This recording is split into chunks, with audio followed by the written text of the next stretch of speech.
What up, star nerds? This is Molly of Astronomer Molly, and today I'm going to show you how to deal with images that have a huge range of dynamic range and put them into an image where you can see the really bright parts and the really dim parts all together without blowing stuff out. So this is most commonly done with the Orion Nebula, which has a lot of really cool stuff around the edges and a very bright core. But that's actually an easier case than things like some really bright planetary nebula that have outer halos like this one here. This is the Blue Snowball Nebula, NGC 7662. And I'm going to show you how to process this so you can get both the inner core, which is the part that most people process because it's really hard to not blow out the inner core while keeping the edges. And it's also really hard to have the inner core come out and be able to actually see the outer halo and stuff as well. But it's not as hard as you might think, and it doesn't require any tools that didn't already exist in PixInsight before. So I'm going to go ahead and show you how to do that today. So this is the final image that I came up with, and I'm quite pleased with it. You can see here some really cool stuff. You have the core, as usual, with that kind of neat sort of S structure in there. But out in the beginning of the outer halo, you can see the shock waves, which was really cool. And then a lot of this kind of brighter edges here, this ring, and then I even got a little bit of H alpha and then oxygen kind of stuff blowing off the edges here. But yeah, this came out pretty cool. So let me take you through real quick what data I have for this. So I took H alpha, 30 seconds and 300 seconds. I took oxygen 3, 30 seconds and 300 seconds. And I took 2-minute subframes of RG and B. Only about, only about 50 RG and B each. And then about 100 each of the 5-minute and the 30-second frames for H alpha and O3. Now, it ended up turning out with this data set that I didn't need the 30-second data per se. I probably could have just processed just the 5-minute data. But I'm going to go ahead and show you how to work in the 30-second data so you can do that as well if you're doing that. But aside from the HDR composition part, all the rest of this can be done on either HDR composited data or just on the 5-minute frames, as long as you haven't actually blown out the core. So what I have done, I'm not going to go through some of the pre-processing because that's all the same. So what I've done here so far is calibrated and registered in weighted batch preprocessor. I've run subframe selector to call out a few frames, but that's not required. Then I stacked with image integration, and the individual stacks were the 30 seconds and 5 minutes H alpha separated, 30 seconds and 5 minutes O3 separated, then the R, G, and B each. Now my imaging partner over at Starfront, he processed this with weighted batch preprocessor, stacking there and drizzling. And that ended up leading to some problems later. So let me show you the stacking settings real quick that I tend to use. I don't remember what all differs from the default anymore. I do have this fits keyword, which is what comes out of subframe selector. That is a custom weighting formula. That's not important for the outcome, but just as a note of what that is. I think the important bit here is I'm also not doing local normalization because out at Starfront we don't really have much light pollution to speak of, so the images are quite flat, especially after I run Grax for it to take care of the little bit of non-uniformity in the image. So yeah, normalization is additive, combination average. And I think what might be different between image integration and weighted batch preprocessor potentially is so I'm using linear fit clipping. I've also had success, I haven't checked with this data set, but I've also used generalized extreme studentized deviate to good success. But I do not have clip low range and clip high range ticked, only clip low and clip high pixels. I think that may cause some problems later if you do have clip high range enabled. Yeah, so those are the settings that I use. I don't think anything else is different from the defaults here. Okay. So let me show you what this data looks like. So here is the 5-minute stacked, screen stretched H alpha frame. Now, if you zoom in on this, first you're going to see that, first of all, it looks kind of posterized. That's because, we're using a 2600 mm from ZWO, and it has a 16-bit ADC. And so the data, especially when it's got really dim areas like this, can sometimes not be displayed well on the screen. So one tip is this 24-bit display button here can make that look more natural. Don't worry if this posterization is pretty much never real. It's just the fact you're displaying a 16-bit image on an 8-bit screen, and that can cause weird contours of levels of brightness. So the 24-bit display helps with that a good bit. Now you'll also look at this and go, oh no, my core is saturated. That's not the case. It's the case that the screen transfer function is looking at the whole image in order for you to be able to see things throughout the image. And this section here is not a whole lot of pixels in the image. So it's not doing its auto stretch in order to make this part look good. It's doing its auto stretch in order to make the rest of the image look good. And that does allow you to see this outer halo here. But you need to check and see whether it is saturated or not. And you can do that by clicking and holding and moving the mouse over the surface of the nebula and looking at that K number there. If you're using a one-shot color camera, you'll see RG and B. And you're just going to move it around and look at how much lower the numbers are than you would think. So remember in PixInsight, the scale of brightness is from 0 to 1. So this has all been scaled to be from 0 to 1. And you can see I've got everything from 0.03 to 0.1, not a whole lot above 0.2 anywhere here. So even though it looks saturated, it's not at all saturated. If I turn, and the one other way to check to see whether something is saturated is to turn off the screen stretch. And you can see here that there are no saturated pixels, well, except for maybe this star here. There's no saturated pixels in the nebula. And you can see how that 0.2 value kind of makes sense right around this ring here. That's the other way you can check whether any of it's actually saturated or not. So I'll turn that auto screen stretch back on. Yeah, so it's not actually saturated even though it looks like it is. And similarly with the O3, now the O3 signal is much brighter with this planetary nebula, as is often the case for the small ones. They have a lot of oxygen close in. And you can see here that, yeah, this one again looks kind of posterized.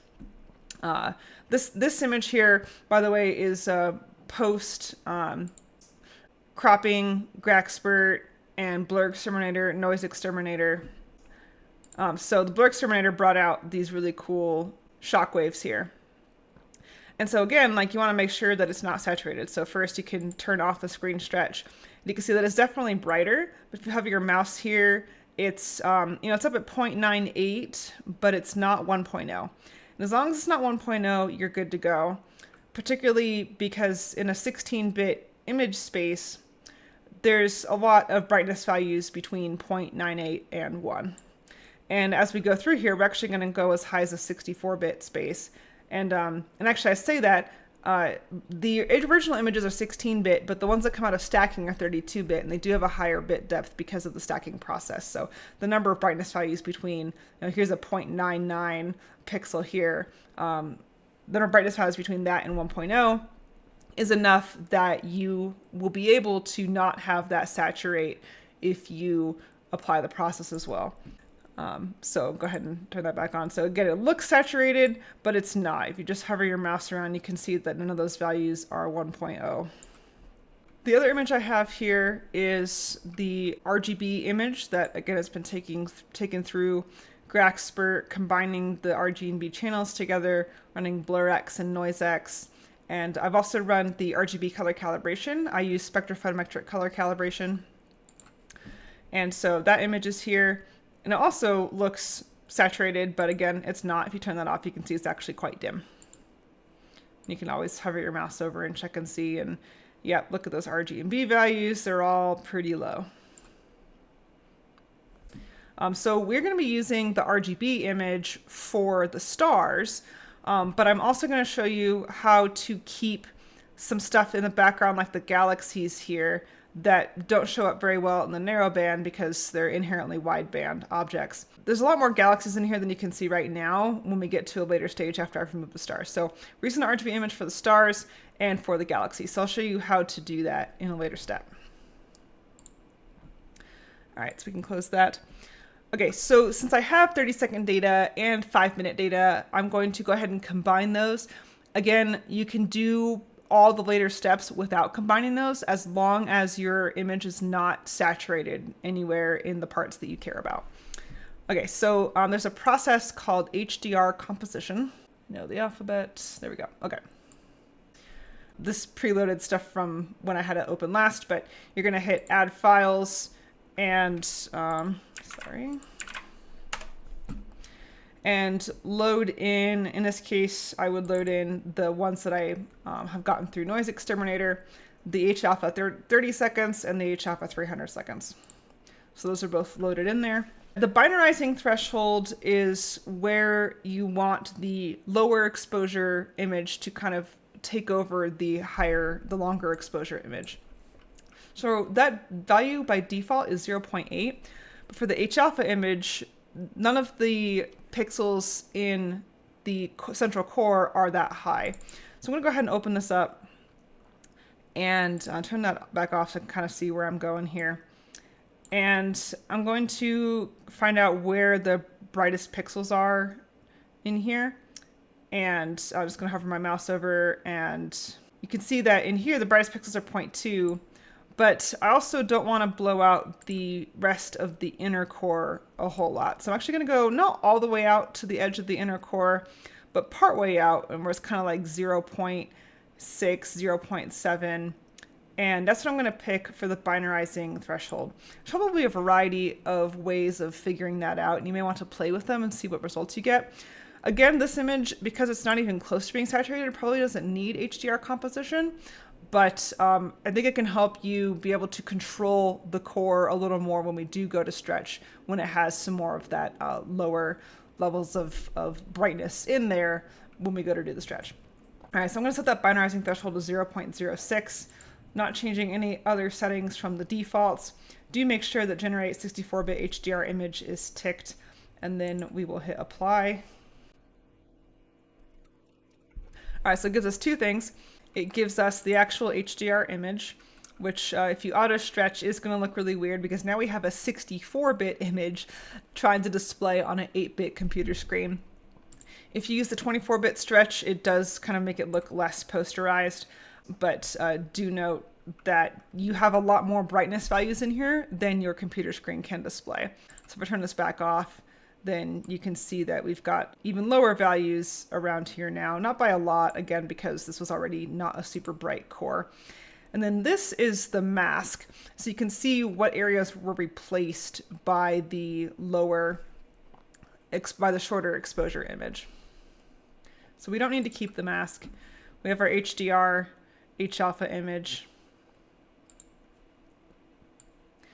And then I'm going to do the same for the O3. I wound up in this case just using the default of 0.8. You can mess around with trying different values and seeing what you get. And then I'm not going to rerun it, but the image I got is this one.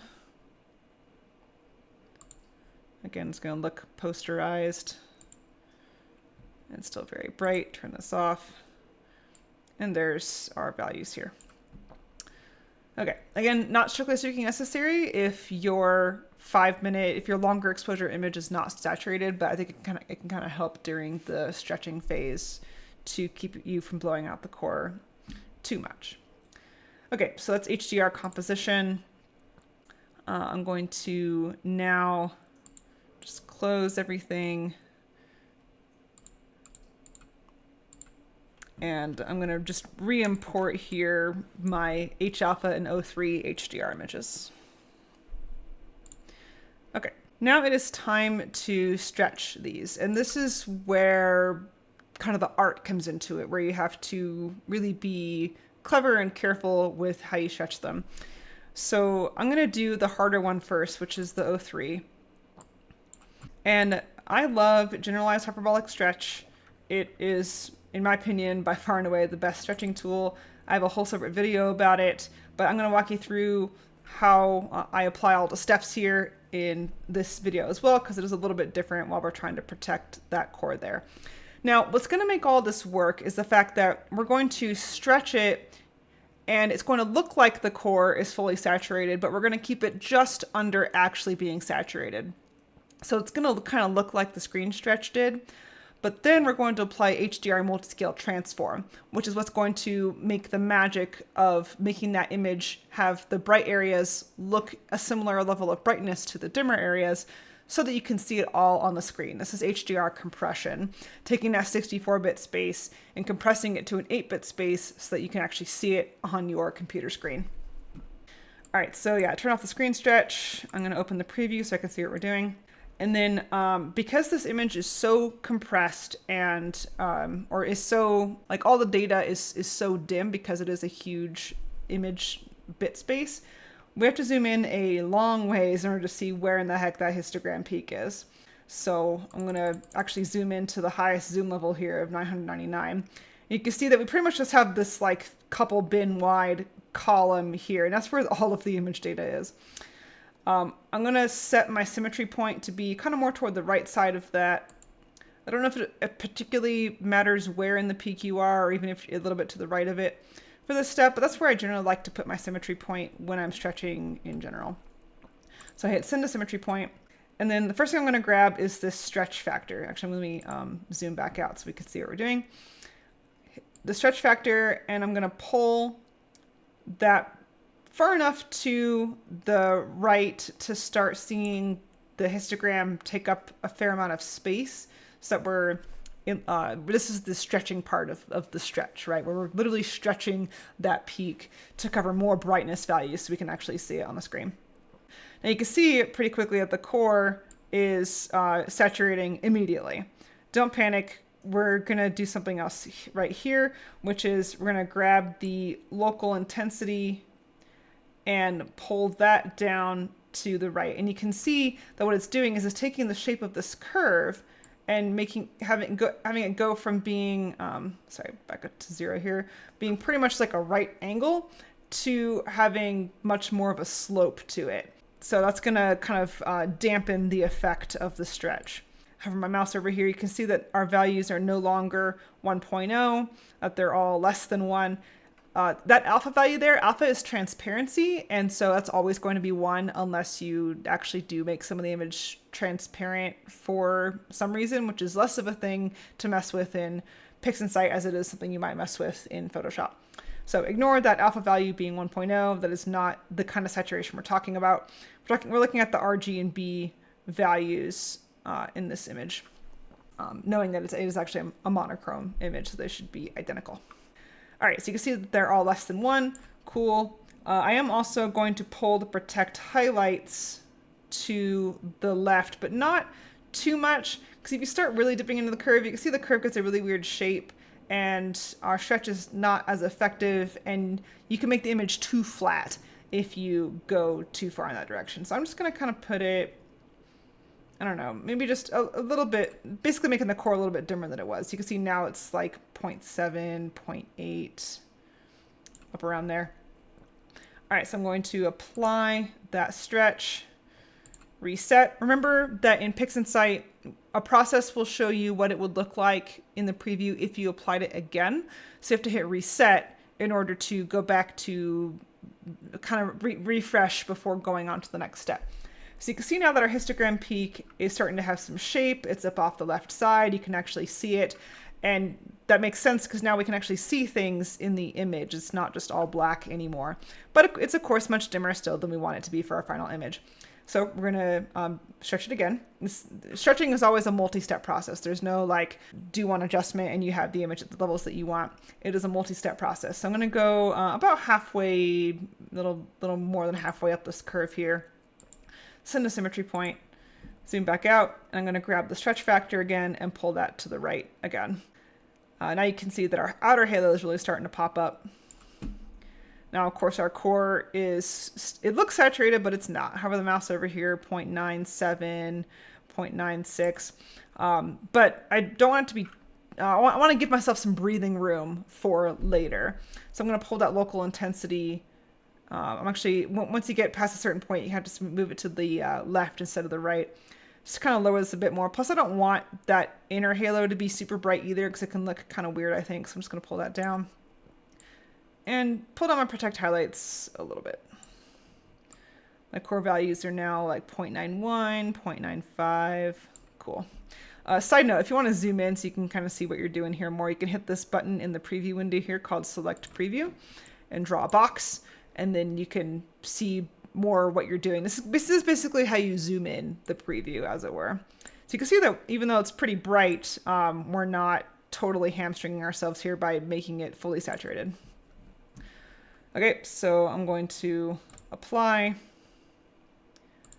reset, and I'm actually gonna probably leave that here and do a little bit of adjustment in curves instead, so that I don't make the image look too flat.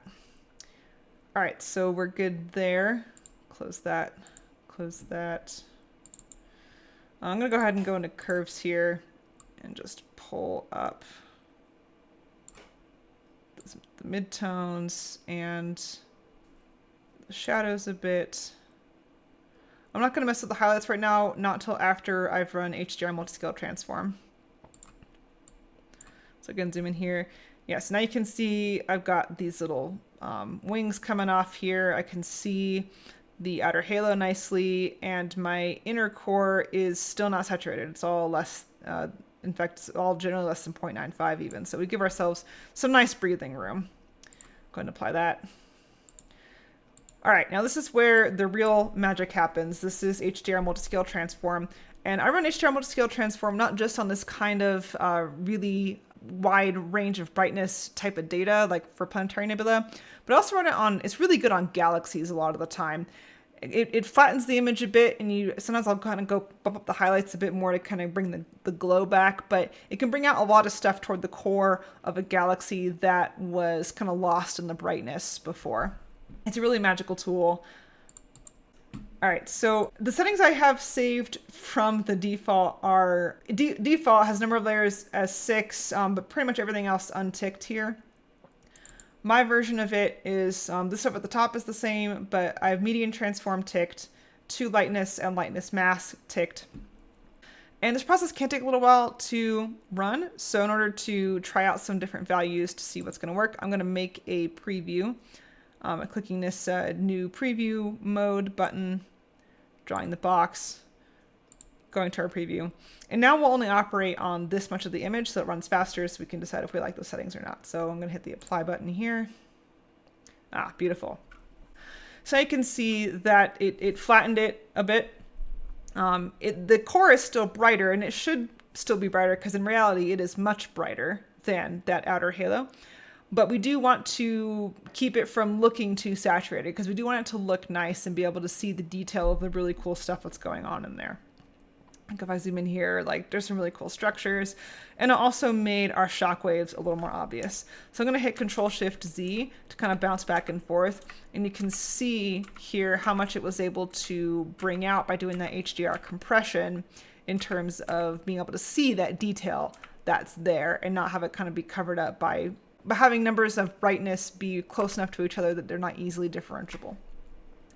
All right, liking those values, I'm going to go back to the main image and go ahead and apply it to the whole thing. Let me delete my preview and go. Cool. All right, so here is our O3 image. For completeness, let me run through stretching the H-alpha image because it is a lot dimmer. All right, turn on our preview, zoom in super far. Kind of a similar thing here where the histogram is only a couple of bins wide, so I'm going to go just a bit into this peak. Send a symmetry point, zoom back out. Stretch factor to the right. We're going to blow out our core for the moment, but then we're going to temper it with the local intensity. Again, checking our values here. Yep, all still below 1. Cool. I'm not going to put on the protect highlights yet because this is our first stretch, and I think we're not really going to need it till the next one. Yeah, I think I'll do that. Apply, reset, zoom in a little bit. I'm just using my scroll wheel here to, after the first stretch, you don't need to zoom in 250, 500, 1,000 times. Just need to zoom in a little bit. So click send symmetry point, kind of halfway to a third of the way up the curve there, or 2/3 of the way. And then pull the stretch factor to the right, temper it with the local intensity. You can check and see that, yeah, we're still not saturated, but I'm going to pull down the protect highlights just a smidge. Yeah, there we go. Don't worry about the weird profiles that these adjustments are giving the stars. Here, I'll zoom in here and just like reset. Because you know, the adjustments we're making are making the stars look really weird. Like this here has an itty bitty core and it's kind of flat out toward the edges. Don't worry about that because we're going to replace those stars with the RGB stars that we're going to stretch in a way that's better for the stars as opposed to better for the nebula. Okay, so yeah, that's probably good. We got a nice, and the histogram is kind of in the, kind of overlapping with the, between the first and second quarters, and that tends to be kind of a nice spot for astro images. Because a lot of the pixels are in the dark. Okay, close that. And again, yeah, so just double checking here. Again, it looks saturated, but it's not. 0.96, 0.97. And in a 64-bit image space, there's a lot of brightness values between 0.96 and 1.0, even between 0.98, 0.99, and 1.0. So as long as you're not actually saturated, then HDRMultiscaleTransform can work its magic. So open that back up. I'm actually ended up working out to use the same values, so I'll skip the checking phase here and just go ahead and apply. Some of the things you can change too if you're not getting answers that you want is the first thing I adjust is the number of layers. I'll usually increase the number of layers if it's like doing too much HDR compression, if it's flattening it too much, or if it's not doing enough, I'll decrease the number of layers to 5 or 4. If I'm not getting what I want there, then I'll turn off median transform and change the scaling function. I'll just try various and sundry different ones of these, see if I get something I like. If I'm still not getting what I like, then I'll turn off to lightness and turn on to intensity, or I'll turn off the lightness mask and kind of mess around with these values here. But in this case, the values I usually use worked quite nicely. I zoom in and you can see that now the H alpha is dimmer in general, especially for the outer halo here. It is a little brighter in these kind of cool sections here, and we do have a bit of it out in these tendrils coming off here. But the central core, there's quite a lot of it, and we want to keep that there. So next, what I would do at this point is you can see it's quite noisy, so I did end up running another round of Noise Exterminator on each of these. Let's go ahead and run that.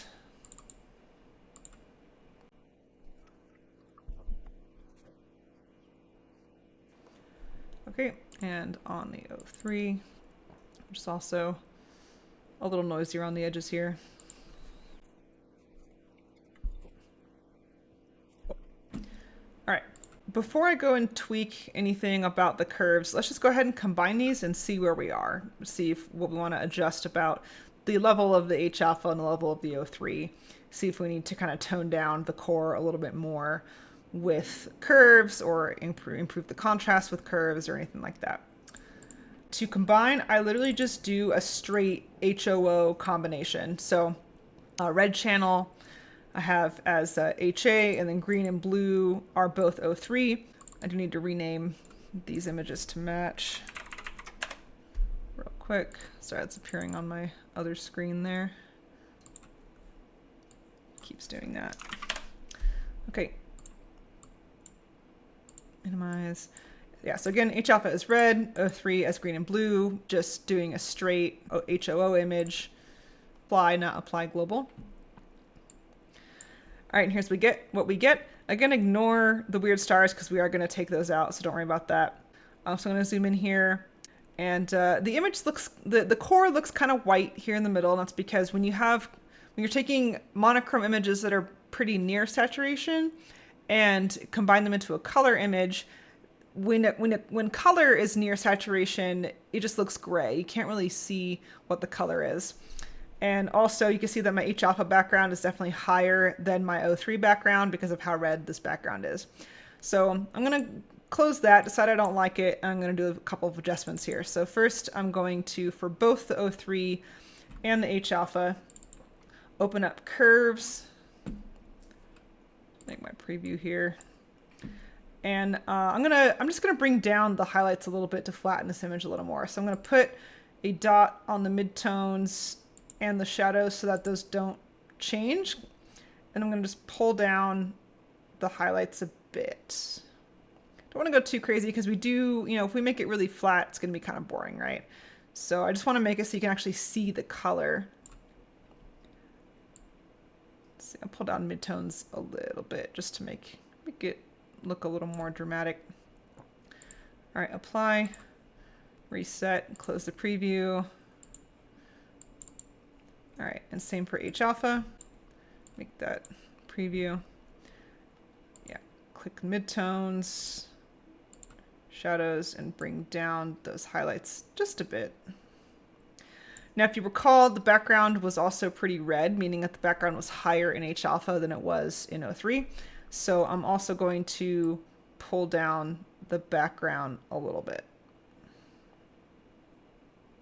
And I'm pulling, I have a point set here, and I'm just pulling down this one here so I don't lose too much of the actual nebula part here. Okay, apply, reset.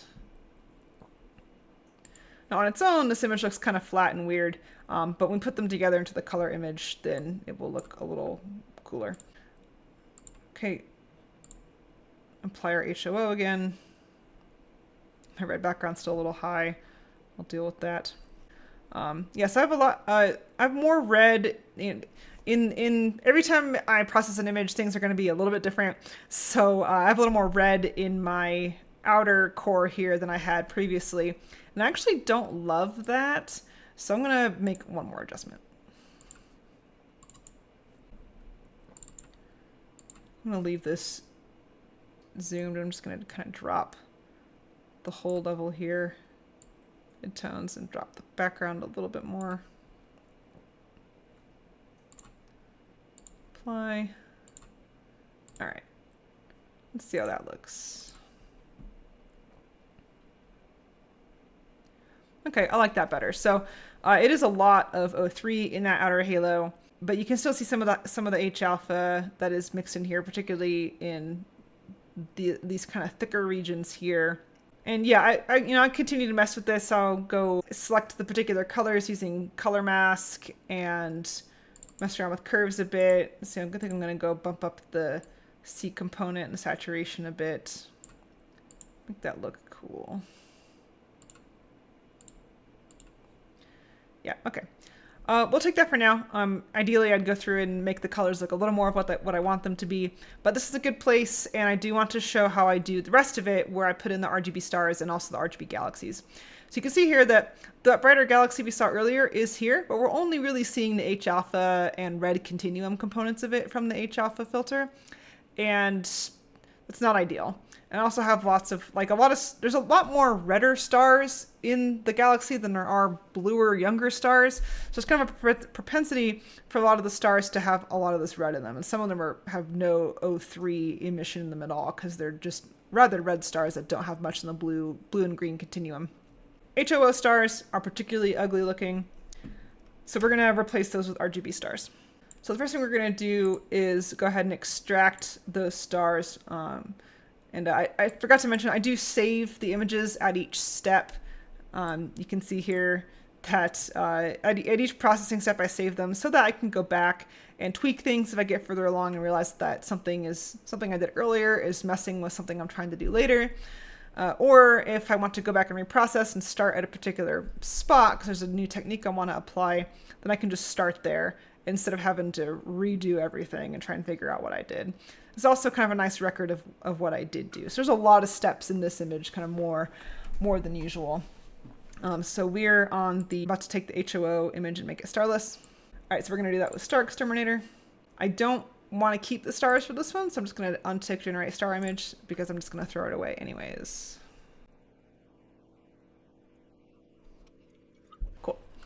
You can see that because of the really weird star profiles we ended up making in generalized hyperbolic stretch, that we do have some stars that got left. We will deal with those in a little bit. Let me just rename this so I don't lose track. HOO. Okay.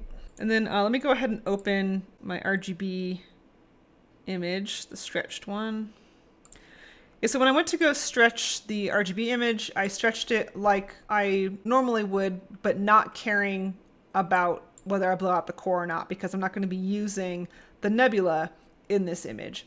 You can see that, yeah, it's there, and the outer halo is there too, but not nearly to the level of signal to noise that the narrowband is.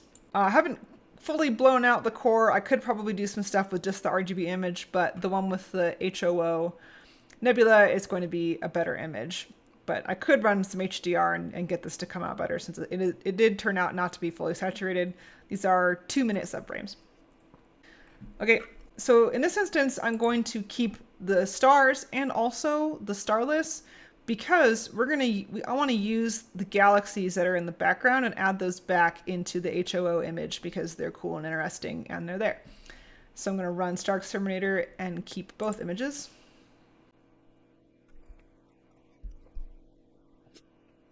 All right, so I have my stars. Minimize that. And you can see, it was hard to see earlier, but there are quite a lot of galaxies in the background here. Lots of little ones. There's some here.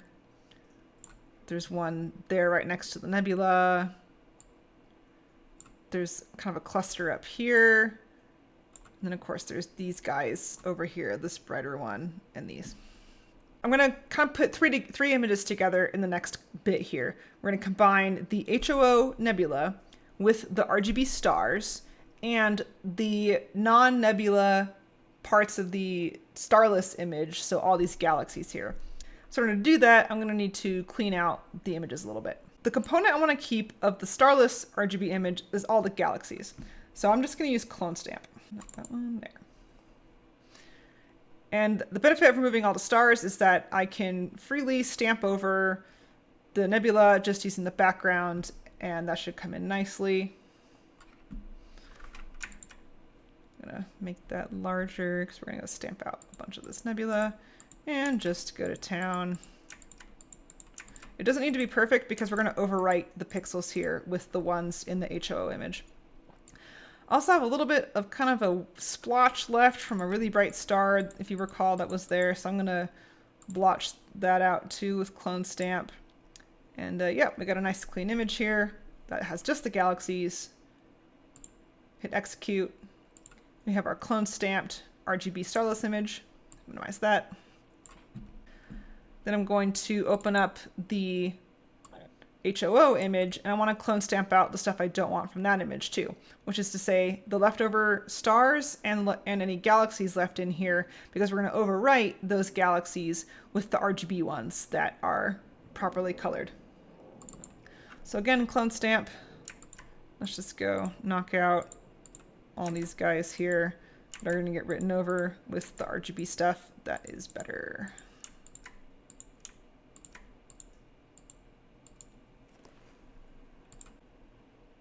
Yeah. Okay. Apply. Okay, now we have just the nebula, just the HOO nebula. While I'm here, let me bump that up a little bit and make it a little more contrasty. Just going to grab the midtones here. Just reduce the background just a hair. And I like to bring up highlights usually toward the end of an image so that you kind of get that nice glow, get a nice pop.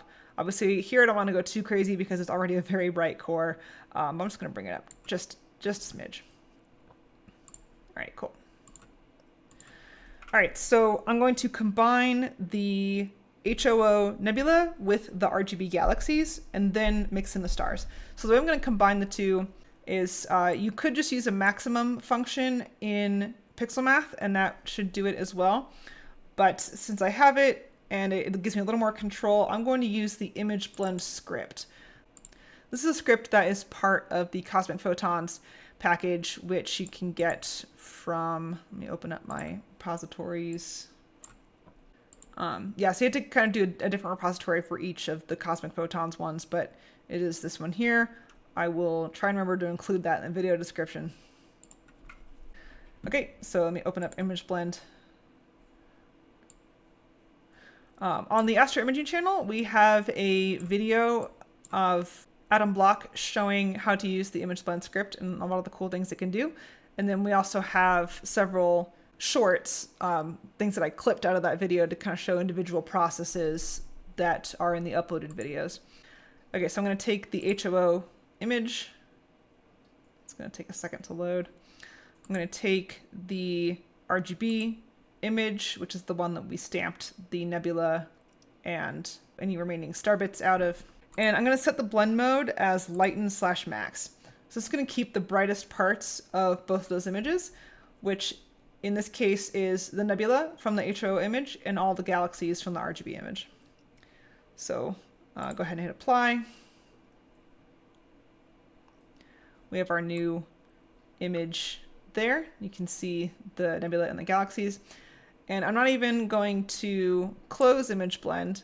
I can just select our new ImageBlend image,